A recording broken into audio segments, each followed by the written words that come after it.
آج جدید سائنس ہمیں ترقی کے راز بتاتی ہے، وہ رستہ جس پر چلیں تو ترقی مل جائے گی۔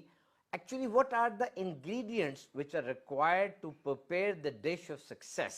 کون سے اجزائے ترکیبی ڈلتے ہیں تو سکسیس اور جیت کی ڈش تیار ہوتی ہے، اور اس میں فورموسٹ وہ ہے ڈسپلن، عمدگی کے ساتھ، نفاست کے ساتھ، صفائی ستھرائی اور خوبصورتی کے ساتھ کام کو کیا جائے۔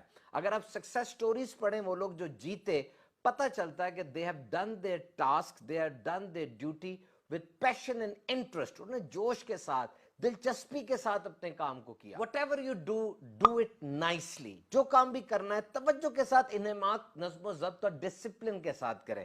یہ آج کی جدید سائنس ہمیں بتاتی ہے۔ اور آج ہمارے درمیان ایسے لوگ بھی پائے جاتے ہیں جو کوئی کام بہترین انداز سے اس لیے نہیں کرتے کہ یہ کام میری پکی پکی ڈیوٹی نہ بن جائے، بس ٹالتے ہیں، جس کو پنجابی میں کہتے ہیں مگروں لاتے ہیں کہ وہ کام ان کی ڈیوٹی نہ بن جائے۔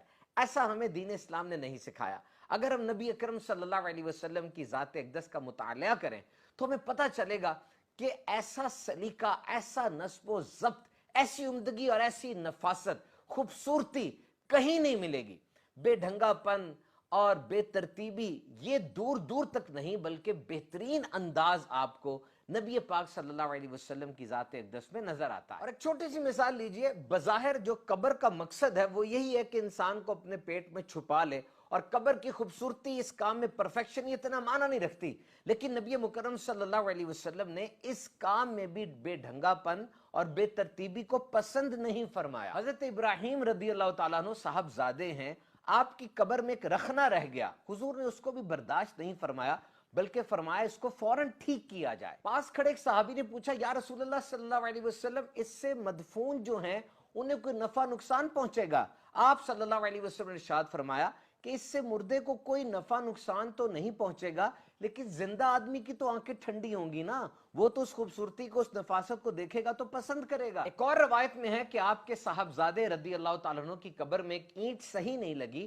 آپ نے فوراً اس کو صحیح کرنے کا حکم ارشاد فرمایا، اور یہ فرمایا کہ بے شک قبر والے کو اس سے کوئی نفع نقصان تو نہیں ہوگا، لیکن اللہ تعالیٰ اس بات کو پسند فرماتا ہے کہ بندہ جب بھی کوئی کام کرے خوبصورتی سے کرے، مضبوطی سے کرے اور فنی مہارت سے کرے۔ Now you can easily guess that corporate excellence، اور آج جتنے بھی کاروبار اور جاب کے اندر ہمیں اعتراضات ہیں کہ لوگ اپنے فل پوٹینشل پر کام نہیں کر رہے، پیشن کے ساتھ کام نہیں کر رہے، کتنی پیاری رہنمائی ہمارا دین اسلام ہمیں دے رہا۔ قبیلہ عبد القیس کا ایک وفد نبی پاک صلی اللہ علیہ وسلم کے پاس حاضر ہوا، لوگ اپنی سواریوں سے اترے اور جا کر نبی پاک صلی اللہ علیہ وسلم کے ہاتھوں کو، پاؤں کو بوسہ دینے لگے، ملاقات کی سعادت حاصل کرنے لگے، لیکن ان کے سردار عبد المنذر وہ پہلے اپنے سامان کے پاس گئے، غسل کیا، لباس پہنا، اور پھر نبی پاک صلی اللہ علیہ وسلم کی بارگاہ میں حاضر ہوئے۔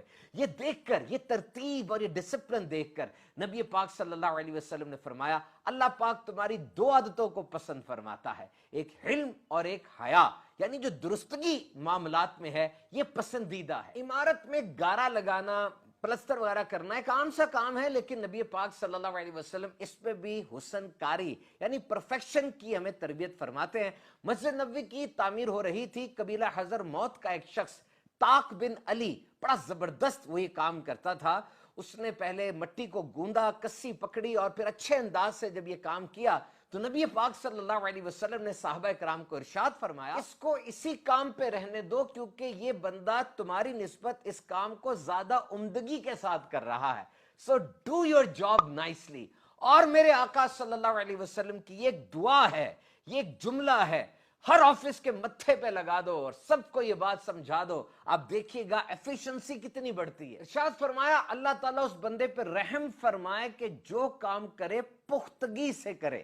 What a beautiful prayer that is۔ اور یاد رکھیے، اس چھت کے نیچے کمپنی ہے، آفس ہے، the person on whom I can bank upon، ایک بندہ بڑا ذہین ہے، بڑا ٹیلنٹڈ ہے، بڑا ہارڈ ورکنگ ہے، ٹھیک ہے، اچھی بات ہے، لیکن وہ بندہ جو میرا سب سے پسندیدہ ہوگا وہ کون ہے؟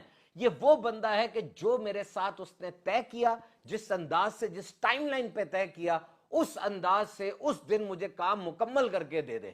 on whom I can bank upon، یہ سرمایہ ہے۔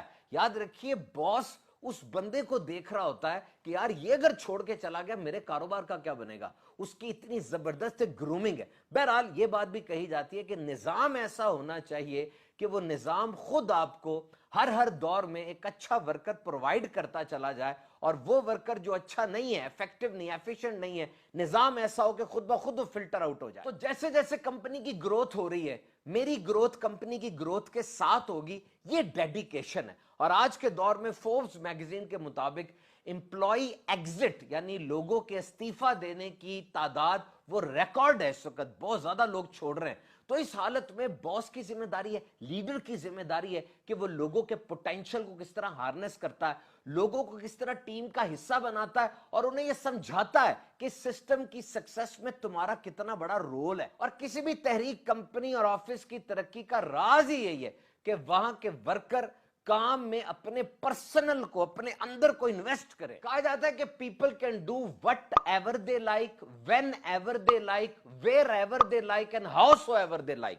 لوگ جہاں چاہتے ہیں, جو چاہتے ہیں, جس انداز سے چاہتے ہیں کام کرتے ہیں, لیکن یہ انداز ایسا ہو جو کمپنی کو آن دا ہول بینیفٹ پہنچا رہا ہو. ڈزنی بہت مشہور کمپنی ہے, اس کے اندر یہ کہا جاتا ہے کہ ہم لوگوں کو ڈزنی میں نہیں ڈالتے بلکہ ڈزنی کو لوگوں میں ڈالتے ہیں.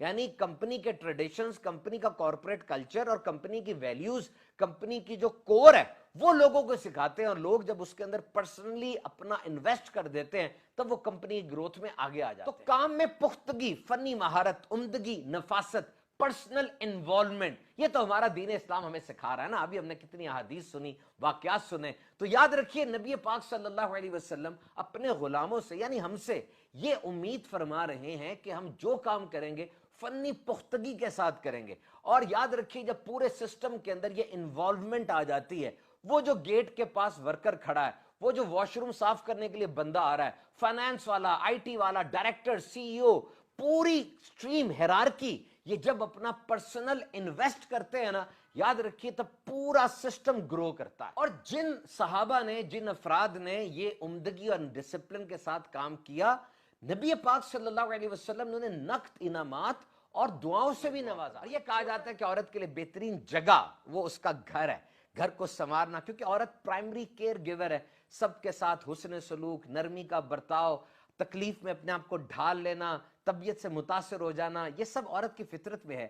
اب یہاں پر جب عورتوں نے نبی پاک صلی اللہ علیہ وسلم سے عرض کی, یا رسول اللہ, مرد تو مہم پر, جہاد پر جاتے ہیں, وہ زندہ بچ آئیں یا شہید ہو جائیں ان کو بہت اجر ملتا ہے, ہمارا اس میں کیا کنٹریبیوشن ہوگا, ہمارا جہاد کیا ہوگا؟ نبی پاک صلی اللہ علیہ وسلم نے فرمایا, عورت کا جہاد گھر کے ماحول کو سازگار بنانا, شوہر کی فرما برداری اور اس کے ساتھ حسن معاشرت ہے. یعنی یہاں بھی آپ دیکھیے کتنا پیارا لیسن دیا جا رہا ہے کہ گھر میں ڈسپلن کی واحد ذمہ دار عورت ہے. اگر عورت ورکنگ لیڈی بھی ہے تب بھی اسی سے امید کی جاتی ہے کہ گھر کے ڈسپلن کو برقرار رکھے گی, نظم و ضبط کو ٹھیک رکھے گی. تو بہرحال دین اسلام ہماری ہر طرح سے رہنمائی کرتا ہے جناب, اور ڈسپلن ہو, عمدگی ہو, نفاست ہو, آج کی جدید سائنس جن باتوں کو بتا رہی ہے, آقا علیہ الصلوۃ والسلام نے 1400 سال پہلے ہماری رہنمائی فرما دی. جڑے رہیے ہمارے YouTube چینل کے ساتھ اور نئی نئی چیزیں سیکھتے ہیں.